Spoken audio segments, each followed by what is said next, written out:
شروع اللہ کے نام سے جو بڑا مہربان نہایت رحم والا ہے۔ جب سورج لپیٹ لیا جائے گا اور جب تارے بے نور ہو جائیں گے اور جب پہاڑ چلائے جائیں گے اور جب بیانے والی اونٹنیاں بیکار ہو جائیں گی اور جب وحشی جانور جمع کیے جائیں گے اور جب دریا آگ ہو جائیں گے اور جب روحیں بدنوں سے ملا دی جائیں گی اور جب اس لڑکی سے جو زندہ دفنا دی گئی ہو پوچھا جائے گا کہ وہ کس گناہ پر مار دی گئی، اور جب عملوں کے دفتر کھولے جائیں گے اور جب آسمان کی کھال کھینچ لی جائے گی اور جب دوزخ کی آگ بھڑکائی جائے گی اور بہشت جب قریب لائی جائے گی، تب ہر شخص معلوم کر لے گا کہ وہ کیا لے کر آیا ہے۔ ہم کو ان ستاروں کی قسم جو پیچھے ہٹ جاتے ہیں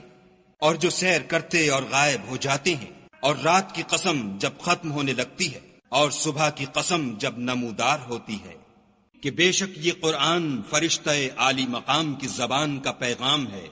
جو صاحب قوت مالک عرش کے ہاں اونچے درجے والا سردار اور امانت دار ہے۔ اور مکے والو، تمہارے رفیق یعنی محمد صلی اللہ علیہ وآلہ وسلم دیوانے نہیں ہیں،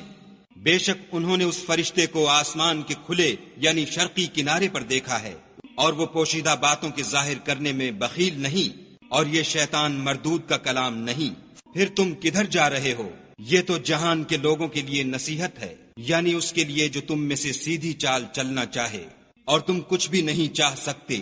مگر وہی جو خدائے رب العالمین چاہے۔